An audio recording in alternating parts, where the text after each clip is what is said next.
Bonjour, bonjour à tous. Bienvenue à cet autre direct, à notre autre rendez-vous sur, en tout cas, les sujets qui nous passionnent, notamment ceux du succès, de l'optimisation, du challenge, de relever les défis. C'est encore un plaisir, un honneur pour nous et par la grâce de Dieu de pouvoir interagir avec vous. Salut à ceux qui arrivent déjà. Vous savez, c'est pas facile de respecter ce rendez-vous-là. On se demandait ce qu'il fallait y aller, tellement on a du boulot, tellement on a à faire, mais un engagement est un engagement. Malgré les difficultés, on restera debout et on ira avec vous jusqu'au bout. Merci d'être là, merci aux 7 personnes qui nous suivent déjà, merci à tous ceux qui arrivent. Bonjour, bonjour, bonjour, j'espère que vous êtes en pleine forme. Amidou Kaboré, salut à toi, bonjour, bonjour. Adama Zango, bonjour, soyez la bienvenue. Merci d'être en direct avec nous. Merci de participer, de partager et surtout de mettre en pratique. Merci à Jean Bosco. Merci à Harvey Kéré. Bonjour à toi, merci. Il n'y a pas de son, il me fait savoir. Il faut que je comprenne ce qui ne marche pas. Vous n'entendez pas ce que je dis, peut-être parce que je suis trop loin. Bonjour, bonjour, vous m'entendez maintenant? Avec est-ce que vous m'entendez? Merci de réagir pour me faire savoir si le son est meilleur ou s'il n'est toujours pas bon pour qu'on puisse le corriger. Wedra Ogo, sois la bienvenue. Merci, merci à chacun. Merci à tous. Alors, notre thématique que nous avions engagée, oui, c'est pour dire quoi? Le son est bon maintenant ou il n'est toujours pas bon? Je vous pose une question simple. Le son est-il bon? Oui ou non? Avec Kerry. Merci pour l'aide que tu nous apportes en nous faisant cette remarque-là. D'accord? Bonjour, bonjour, bonjour, bonjour, bonjour. On dirait que c'est quand je suis fatigué que je suis en pleine forme. Là. Parce que là, ces 2 jours-là, c'est pas facile. Hein? Merci avec plaisir. Toute l'équipe de Nantou Mining. Waouh, te salue. Ah ouais? Nantou Mining, je vous salue aussi. Je vous salue aussi. Merci pour ces salutations. D'accord. Ok, le son est bon. Donc, on va y aller. Notre thématique que nous avions abordée, c'était l'attitude est la clé. Et nous avions conclu notre intervention de la semaine dernière par cette citation que nous avions adaptée en disant « Lorsque tous les Africains, tous les Burkinabés auront la bonne attitude, le Burkina Faso se développera. L'Afrique se développera. » Le problème n'est pas tant un problème d'aptitude, mais surtout un problème d'attitude. Merci à Stéphane Congo. Vous avez dû voir sur la page de IST que nous avons reçu hier un grand frère, Mounia, qui vient de lancer, qui est un ancien cadre, un cadre toujours, mais qui a pris une disponibilité de l'UNICEF, qui a travaillé énormément sur la Centrafrique, qui vient de lancer une structure qui s'appelle Burkinebi, et qui a réalisé une étude justement sur la problématique de l'employabilité des jeunes. Et nous avons eu l'honneur et la chance de le recevoir hier à IST avec les étudiants de la première année, auquel il a exposé les résultats donc de ses recherches. Je vous assure qu'il y a matière à se préparer. Il y a de quoi s'inquiéter, mais pas dans le but de dire qu'on est foutu, mais dans le but de dire qu'il faut qu'on se lève et qu'on se mette à travailler. Il faut qu'on se prépare. Parce que les temps difficiles nous attendent, en particulier au Burkina et partout en Afrique. Difficile parce que de nouvelles crises, de nouvelles difficultés se présentent devant nous. Difficile parce que surtout la question de l'emploi va être de plus en plus incertaine. Les chiffres font peur. Les chiffres font peur. Et l'une des clés qui paraissait évidente à l'issue de son intervention, c'est vraiment la problématique de la bonne attitude. Nous devons avoir la bonne attitude. C'est véritablement la clé. Le salut de chaque jeune Africain, de chaque jeune Burkinabé va résider dans la bonne attitude qu'il aura. Vous voyez, par le passé, nos aînés, pas pour dénigrer ce qu'ils ont fait, mais nos aînés, je peux dire, n'avaient aucun mérite. Je l'ai déjà dit à plusieurs reprises. Le mec, il nous donnait l'exemple de ceux qui étaient venus, ils étaient en études en France, donc des personnes qui sont nées autour des années 50. pas nés, mais qui ont travaillé dans ces années-là, après les indépendances, juste après les indépendances, pardon, les années 60. Donc, ces messieurs, ils étaient allés en études, ils sont revenus pendant les vacances. Il n'y avait tellement pas d'emploi que le ministre a dû bloquer leur visa pour qu'ils ne puissent pas retourner et les obliger à devenir des enseignants. Parce que par le passé, il n'y avait pas d'emploi ou de personnes à employer. Il suffisait d'avoir un diplôme pour s'assurer d'un travail. Aujourd'hui, ce n'est plus le cas. Pour un poste, on a au moins 1000 demandeurs à peu près. Du coup, avoir le diplôme n'est pas suffisant. D'où viendra donc le salut? Je vous assure que le salut viendra de la bonne attitude. Ceux qui auront la bonne attitude auront toujours l'opportunité, des opportunités à saisir. En fait, ce n'est pas le manque d'opportunités. C'est parce que nous ne sommes pas préparés à la saisir. Il donnait une belle définition hier qui disait que la chance, c'est lorsque la préparation rencontre l'opportunité. Et la meilleure préparation que vous puissiez faire, c'est celle de doper votre attitude. Et voilà l'engagement que nous avons pris à vous accompagner dans cette quête-là. Alors, le premier, la semaine dernière, on a exposé un peu les plans de cette thématique. On a d'abord parlé, on a d'abord vu la nuance qui existait entre l'aptitude et l'attitude, fondée sur la citation de Zig Ziglar qui disait « L'attitude plus que l'aptitude détermine votre altitude. Votre élévation dans la vie est liée à la bonne attitude que vous avez. » Donc, il était question pour nous de faire la nuance entre l'aptitude et l'attitude. Et vous avez la vidéo, vous pouvez revenir là-dessus. Ensuite, nous avons essayé de décortiquer ce que c'était que l'attitude, notamment les diplômes, les connaissances techniques que vous avez. Et on dit que ces connaissances techniques sont bien, sont nécessaires, mais elles ne sont pas suffisantes.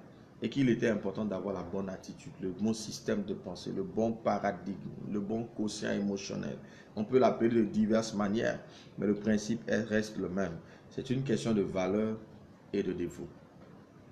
Alors, on a vu aussi 6 traits de caractère majeurs que la plupart de ceux qui avaient de l'impact, ceux qui avaient le succès, exerçaient ou possédaient. Ces 6 traits de caractère, c'était lesquels? On a parlé d'abord de la vision, qui est le trait de caractère commun à tous ceux qui ont de l'impact, donc la vision. Après la vision, nous avons parlé, permettez-moi, de l'amour, qui était, comme on l'avait dit dans l'une des vidéos, l'élément qui décuplait l'action. Et donc, on ne peut pas avoir une bonne vision si elle n'est pas embrasée par l'amour. Et l'amour qui n'était pas un sentiment, mais plutôt une attitude, un choix. Le choix de résoudre un problème, le choix d'être une solution à une difficulté. À côté de l'amour, on a vu l'humilité, qui n'était en rien une faiblesse, mais qui était l'une des qualités fondamentales des leaders, des gagneurs, de ceux qui réinventent le monde. L'humilité qui veut qu'on ne peut pas finir d'apprendre, on peut apprendre de tous. D'accord? L'humilité qui n'est pas être petit, être faible, non, mais être grand et accepter de considérer les autres comme aussi importants, sinon plus importants que nous. On a également parlé de l'audace, ce courage qui nous permet d'agir malgré nos peurs. Parce qu'on a vu que l'audace ou le courage n'est pas l'absence de peur, mais c'est l'audace d'affronter ce qui nous fait peur, d'agir malgré qu'on ait peur. Et après avoir fait des analyses, bien sûr, après avoir analysé une situation, il faut avoir le courage d'agir. Et tous les gagneurs ont de l'audace. On a vu également que dans la bonne attitude, il faut avoir de la rigueur, le respect de l'engagement, de la promesse donnée. Quand vous décidez de faire une chose, vous devez la faire. Il n'y a pas d'excuse. Vous voyez là, je vous assure, nous sommes en train de faire un travail extrêmement important avec mes collaborateurs, qui est urgent. Et là, je les ai laissés juste pour pouvoir réaliser la vidéo. Vous vous rendez compte qu'on n'est pas dans notre lieu habituel parce qu'on a dû se retirer du service pour faire ce travail en question. Mais c'est un engagement que j'ai pris et que je me dois de tenir. En tout cas, au mieux, autant qu'il est possible. Il n'y a pas d'excuse. Un engagement est un engagement. Et c'est la rigueur qui nous permet d'avoir cet état d'esprit qui fait les gagnants. Et puis enfin, c'est la persévérance. Aller jusqu'au bout. Continuer d'essayer. Agir encore et encore, malgré les difficultés. Il n'y a pas que ces 6 traits de caractère, mais pour nous, voici 6 traits de caractère nécessaires, fondamentaux, pour pouvoir avoir la bonne attitude. En résumé, toutes les valeurs sont importantes. Il faut traquer ces défauts et les éliminer au mieux. Les gagneurs les leaders font en sorte d'avoir le moins de défauts possible. Bonjour à toi Octavie également. Ah, c'est posé ce matin certainement parce que je suis fatigué. Ben, tant mieux si ça convient. En tout cas, merci pour la remarque. Je disais donc que les gagneurs sont des personnes qui ont la bonne attitude, qui travaillent à traquer leurs défauts pour n'avoir que, en tout cas le plus possible, que des qualités. Nous avons besoin de qualité. Malheureusement, on a arrêté d'éduquer dans nos écoles, dans nos institutions. On ne fait que de l'instruction. L'instruction produit la bonne aptitude. L'éducation produit la bonne attitude. Et c'est l'attitude qui va faire la différence. La possession de valeurs est plus importante que la possession de connaissances intellectuelles. C'est pour ça que vous verrez des gens très brillants, mais avec des défauts de caractère. Et ils seront frustrés dans la vie parce qu'ils n'ont pas les bonnes attitudes. Alors, peut-on changer d'attitude? Peut-on transformer son attitude? Peut-on acquérir une qualité au détriment d'un défaut? J'affirme que oui. Dans ma vie, je le fais régulièrement. Dans la vie de plusieurs, je le vois régulièrement. Il est possible de changer d'attitude. Il est possible de doper son caractère. Alors, comment est-il possible? Il faut déjà comprendre que nous sommes faits de qualités et de défauts. Notre personnalité, notre attitude est la somme de nos qualités et de nos défauts. La première des choses à faire si on veut aller vers une attitude plus orientée résultat, une attitude productive, une attitude qui fait les gagnants et les leaders, il faudrait commencer déjà par faire un tableau de qui nous sommes en termes de qualité et de défauts. Pouvoir avoir la photographie la plus juste de mes qualités et de mes défauts. Et pour ça, vous avez besoin d'objectivité. Vous avez besoin de recul sur vous-même, d'un regard, d'une introspection, pour vous voir tel que vous êtes, pas tel que vous avez envie d'être, tel que vous vous imaginez être, mais tel que vous êtes réellement. Beaucoup d'entre vous parfois êtes étonnés quand vous regardez certaines parties de votre corps, vous dites, ah, c'est moi qui suis comme ça. Parce que vous avez une idée de vous. Cette idée n'est pas forcément réelle. Alors qu'ici, il faut faire un diagnostic qu'il faut poser froidement. Nous regarder tel que nous sommes. Si vous êtes quelqu'un qui ment, vous avez l'habitude de raconter des choses qui ne sont pas justes, vous devez le reconnaître. J'ai une limite, je mens. Par exemple, le mensonge va affecter votre crédibilité. Quelqu'un qui ment régulièrement, quelqu'un qui ment souvent, va perdre la confiance de ceux qui sont autour de lui. Sans confiance, vous n'irez nulle part. Quelqu'un de paresseux ne pourra jamais être productif en termes de gain d'argent. Parce que la paresse est directement, ou l'activité, sont directement liées à la possession d'argent. Du coup, tous nos défauts auront un impact dans notre vie. Toutes nos qualités auront un impact positif dans notre vie. Donc, il faut un tableau de nous tel que nous sommes. En nous regardant nous-mêmes, en faisant une introspection. Mais il faut aussi avoir le courage de demander à vos proches, demandez à votre conjoint si vous êtes marié, femme ou homme, demandez à vos frères, demandez à vos amis, demandez à vos parents, demandez également à vos enfants si vous en avez. Parce que qu'est-ce qui se passe? Nous avons une tendance à porter des masques. D'un environnement à un autre, nous sommes des personnes différentes. Le monsieur, quand vous le voyez à la maison, c'est un gars autoritaire, dur. Mais quand vous le voyez au maquis, c'est le gars le plus drôle. Parce qu'il change de personnalité selon l'endroit où il est. Il arrive donc qu'il y a des personnes qui ne se connaissent même plus en réalité. Tellement qu'ils ont des masques. Ils ont tellement de masques qu'ils ne savent plus qui ils sont. Et dans ces cas-là, vous avez vraiment besoin d'avoir l'avis des autres pour pouvoir percevoir au mieux vos qualités et vos défauts. Pour ce faire, sachez que si un défaut est récurrent, tout le monde vous le reproche, c'est que vous l'avez. Parce qu'on a tendance à dire c'est les autres, c'est les autres, c'est les autres. Non, c'est très peu les autres, c'est vous.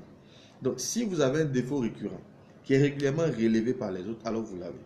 Donc l'encouragement ici, c'est de faire un tableau de nous, une photographie la plus juste possible en termes de qualité et de défaut.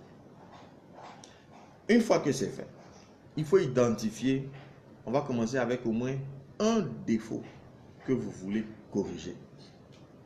Un défaut.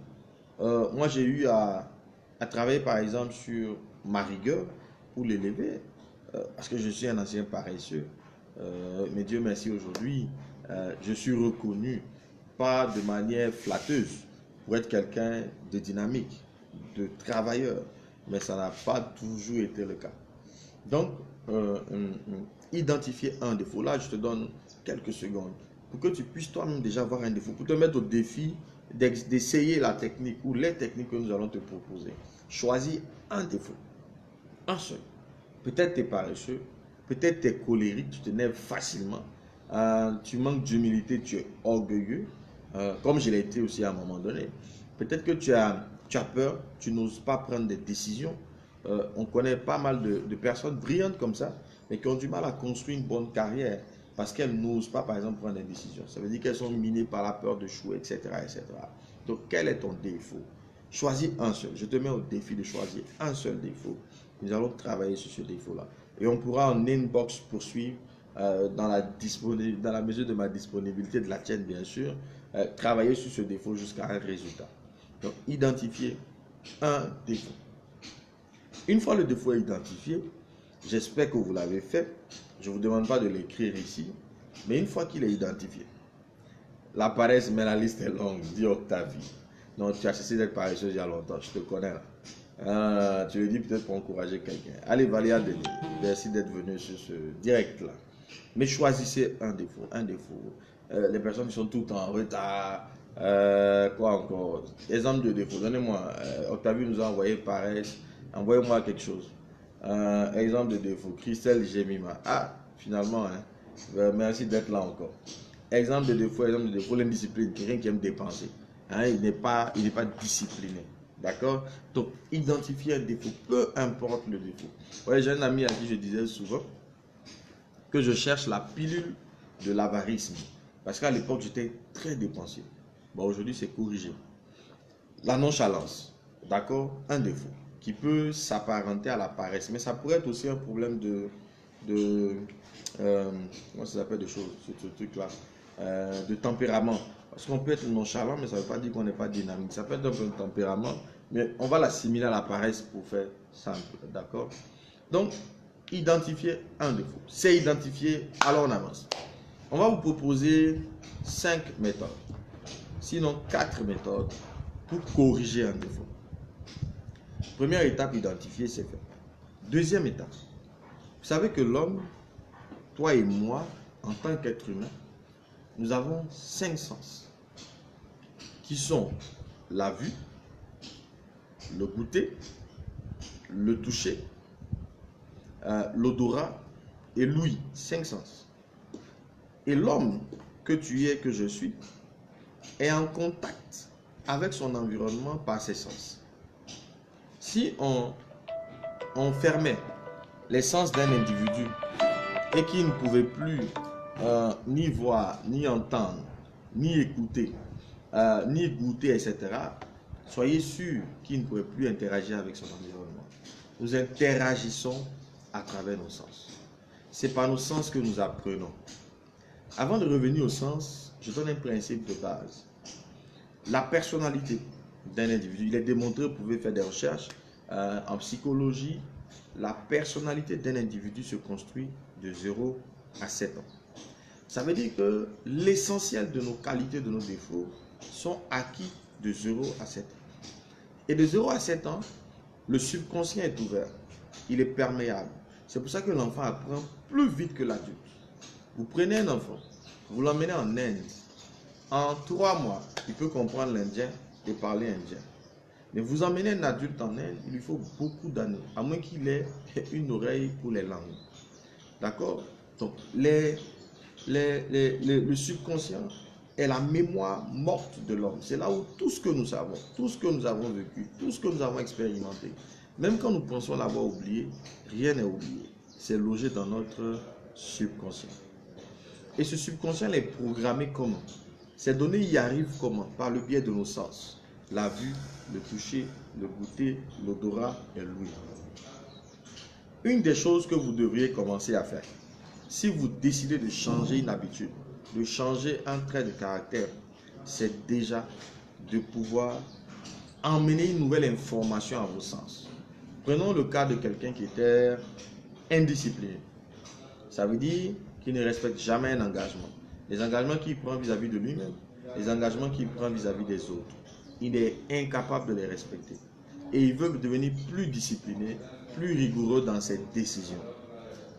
Le premier conseil, ce serait qu'il puisse tout simplement faire en sorte que la discipline, la rigueur, la capacité à tenir ses choix soit constamment présent à côté de ses sens.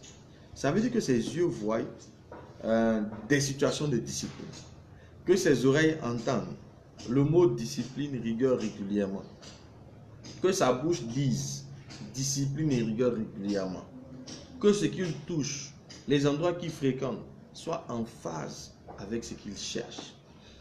Il faut veiller à ce que vos sens soient constamment soumis à ce que vous voulez acquérir comme valeur. Je donne un exemple peut-être assez simple. Prenons un monsieur qui décide, et c'est le choix que j'ai fait, d'être fidèle à son épouse. Ce qui semble aujourd'hui presque impossible. Hein. Quand je le dis à des amis, ils me disent « Oh, tu fais semblant, on te connaît. » Il n'y a pas un homme qui n'a pas quelque part un petit bureau. Ben, j'ai pas de petit bureau, en tout cas jusqu'ici. Et je prie Dieu pour que ça continue. Et imaginons quelqu'un qui prend cet engagement, qui veut avoir ce niveau de discipline, mais qui s'amuse à regarder des films qui contiennent des scènes obscènes. Vous voyez? Quelle que soit la détermination qu'il voudra associer, il n'ira pas bien loin. Parce que ses yeux sont exposés au contraire de ce qu'il désire. Du coup, pour atteindre cet objectif personnellement, j'ai arrêté de regarder des films. Je regarde très peu de films, pas du tout. Et dès qu'il y a des scènes obscènes que je sens, je change de chaîne, je change de film. Je ne regarderai pas. Même les clips, je me suis rendu compte que, à force de ne plus regarder ce genre de scènes, la plupart des clips suggèrent l'acte sexuel et exposent donc cette tentation-là à tous ceux qui les regardent. Donc, il faudrait que vos sens soient exposés uniquement à l'objectif que vous voulez atteindre. Je donne l'exemple de la cigarette. Et ça m'avait tellement fait mal. J'ai fumé à une époque. C'est pas bien de fumer, hein, mais c'est pas la peine de le dire à un fumeur. Il faut le dire à un non-fumeur qui veut commencer à fumer. Parce que tous les fumeurs savent que la cigarette n'est pas bien. Donc toi, la maman qui me suit là, il faut arrêter de dire à ton fils fumeur, arrête de fumer, c'est pas bien. Parce qu'il sait mieux que toi que c'est pas bien. Il faut le laisser. Prie pour lui, encourage-le, mais arrête de le dire parce qu'il le sait mieux que toi. Parce que derrière chaque bouffée de cigarette, il connaît l'impact que ça a dans son cœur. J'ai fumé et je sais de quoi je parle. Et puis un soir, je regardais la télé chez moi tranquillement. Il était 1h du matin, il y a très longtemps, j'étais encore étudiant. Et puis, dans le film, il y avait un fumeur. On a montré un gars en train de fumer. Mais je vous assure que je n'ai pas pu rester sur place. À 1h du matin, je suis sorti chez moi, faire des kilomètres pour rechercher une cigarette parce que quelqu'un m'avait suggéré l'idée de fumer. Donc, vous voyez toute la puissance des suggestions qui sont faites à nos sens. Moi, je suis un homme de marketing, je voulais dans le marketing. Mais c'est quoi faire de la pub? C'est exposer les sens d'un individu à une expérience. On vous montre une marque, on vous montre une bouteille d'une boisson donnée, mais qui paraît tellement fraîche. C'est tellement frais que vous avez envie de la boire parce qu'on va éveiller votre vue. On va vous emmener même à avoir la sensation du goûter. Vous voyez une marque, je vous donne peut-être cet autre exemple. Il y a une marque qui avait voulu une fois faire de la dégustation. Mais ils ont joué sur les 5 sens.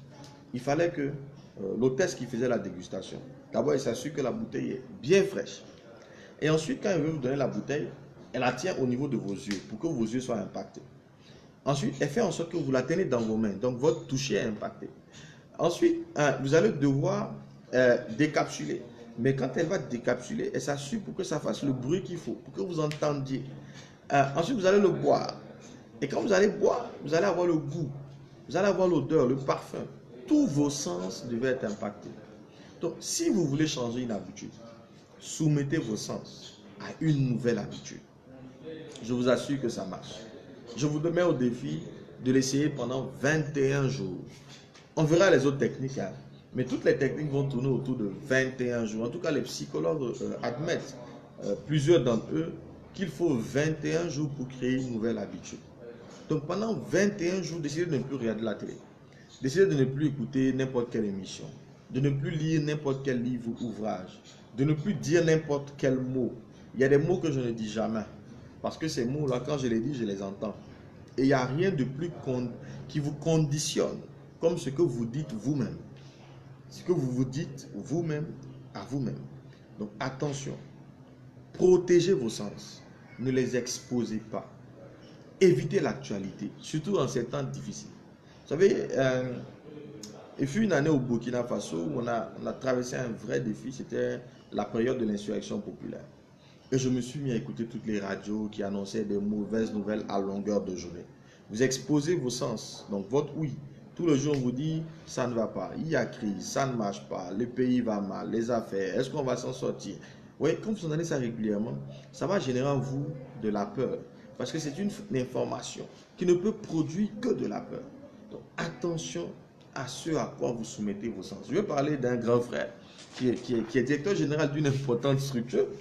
Et puis un jour, j'arrive chez lui, il me dit, tu sais, je suis découragé, que le pays va mal, est-ce que ça va marcher? J'ai dit, grand frère, je suis convaincu que tu suis l'actualité régulièrement. Il dit, mais il va faire comment? Il faut qu'il suive l'actualité. J'ai dit, non, tu n'es pas obligé de suivre l'actualité. Il faut éviter de suivre l'actualité d'ailleurs. Plus c'est compliqué, il faut éviter de suivre. Surtout en ce moment-là, je ne vous encourage pas. Remarquez quelqu'un qui suit l'actualité au quotidien. Il est inquiet, il a peur, il est tout le temps, il devient négatif. Parce que cette actualité-là n'envoie que des informations négatives. Elle se délecte à nous faire peur. Évitez, parce que la peur va vous envahir. Et donc je m'étais mis à le faire. Et la peur m'a envahi. Je ne pouvais plus travailler. Je suis vendeur. J'appelle un client pour un rendez-vous. Et la pensée me vient, mais ça ne sert pas. Le pays va mal. On ne va pas s'en sortir. Il n'y a même pas d'argent. Pourquoi prospecter? Et j'ai fait des mois sans activité. Découragé, effrayé.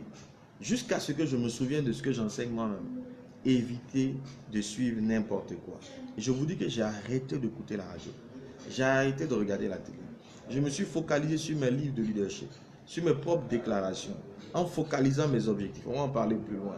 Et en moins d'une semaine, 2 semaines, les activités sont reparties de plus belle. Je vous mets au défi. Soumettez vos sens aux challenges que vous voulez atteindre, aux qualités que vous voulez acquérir. 21 jours d'exercice. Rendez-vous la semaine prochaine. Ben, salut à Okia. J'espère que tu vas bien. Heureux de te voir sur ce direct-là. Et rendez-vous donc, comme je l'ai dit, la semaine prochaine. Nous sommes au terme de nos 20 minutes. Nous n'avons pu parcourir qu'une seule technique. Il nous en reste 3 ou 4. Que Dieu vous bénisse. Dieu bénisse le Burkina. Dieu bénisse l'Afrique. Que nos attitudes soient dopées pour que nous puissions hisser nos nations, l'Afrique, vers le haut. Shalom.